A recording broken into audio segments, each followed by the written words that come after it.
On my channel, you'll find hundreds of videos showing you how to decorate stunning cakes without lots of fancy tools, but even as a beginner, having the right basic tools will make cake decorating easier and more enjoyable, and they'll give you the prettiest results. Here are the 10 best tools to buy to take your cakes to the next level. The first, most basic tool is an offset spatula or angled palette knife, which you'll use to spread fillings and frostings onto your cakes, and the longer the blade, the faster you'll be able to spread. For the top edge of the cake, you'll flatten more with each swipe with a longer blade, compared to lots and lots of swipes with a short blade. But you'll need one with a smaller blade like this 4-inch blade for lots of decorating techniques, like stenciling, layered colours, and spatula painting, which are all part of my online course on 10 cake decorating techniques, which you'll get exclusive access to when you take my free course on 10 frosting techniques. And the link for that is in the top of the screen and in the video description, or go to britishgirlbakes.com. Next, a cake comb or frosting smoother or icing scraper. These come in different sizes and can be plastic, acrylic, or metal. Choose one that's at least as tall as your cake, so that it smooths the entire surface with each spin. My favourite material is metal, because I find that plastic and acrylic get chipped quite easily when you wash or drop them, which causes grooves or trails like this in your frosting.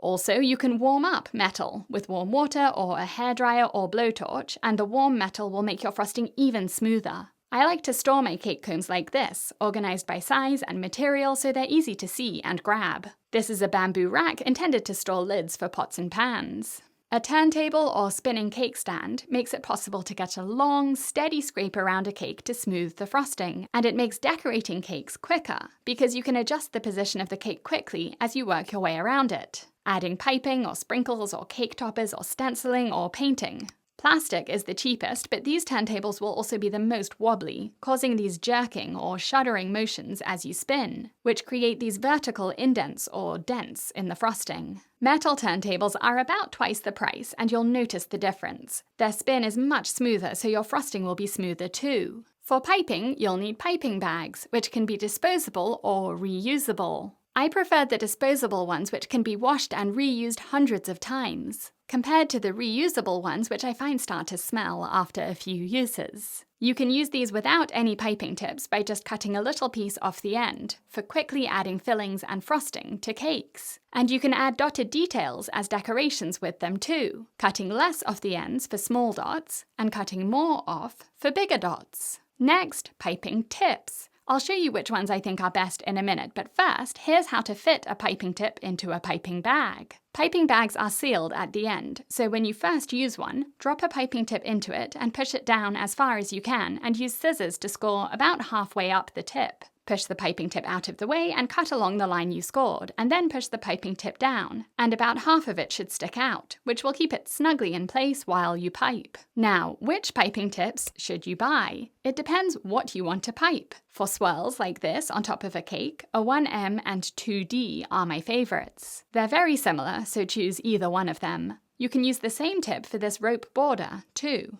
For beaded borders, choose a medium round tip, like a number 8. And for textured beaded borders, try a number 32. For big, chunky wave or shell borders, like on this coconut cake, a 6B is my favourite. To pipe thin lines for writing messages or creating intricate designs or adding small details, you'll need a small round tip, like a number 3 or even smaller, a number 2. As well as different shapes, piping tips come in different sizes. These are regular sized, these are small, these are large, and these are Russian tips or flower nozzles. You'll cut a different sized hole into a piping bag for each size of tips. So you'll need at least one piping bag for each size of tips you own. I store my piping tips in a craft box with different sections for different types of tips, so that they're easy to find. The final tool I recommend for piping is a coupler, or ideally a few of them. Drop one into a piping bag and push a piping tip onto it outside the piping bag, and then screw it on using the coupler ring, which comes with it.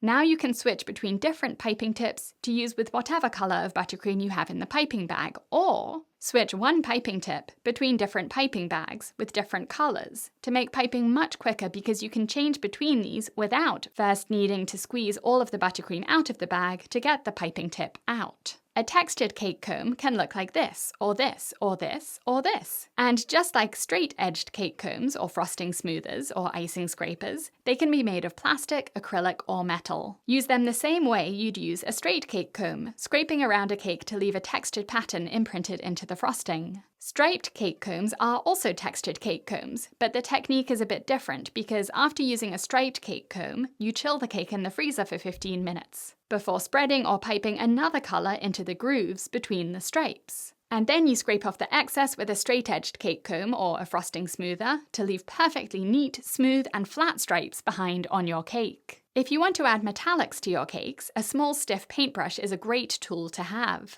Buy edible metallic paint or make your own by mixing edible metallic luster dust with a few drops of vodka or any other clear alcohol, just enough to make a thin paste, and then dab this onto cold buttercream using your small paintbrush. You can paint piped buttercream that's been frozen for 5 minutes, and then attach the details to a cake with a dot of fresh buttercream. Or imprint letters into cold buttercream and paint into those imprints. Those letters you just saw are called sweet stamp letters, and they come in lots of different fonts and sizes. They can be used on fondant or buttercream, but for buttercream you'll get the neatest results if you chill a frosted cake in the fridge for at least an hour to set the frosting, and then leave it out on the counter for 30 minutes, so that the frosting stays firm but softens slightly, which will allow your letters to leave their shape in the frosting without pulling the buttercream away with them when you lift the letters off. Finally, a cake caddy is a great tool to have as a beginner because if you're making a cake for friends and family, instead of buying specialty cake boxes for each one, you can reuse a cake caddy hundreds or thousands of times. Choose one that's tall enough for your cakes. I like this one that pops up to make lots of space for tall cakes or cake toppers.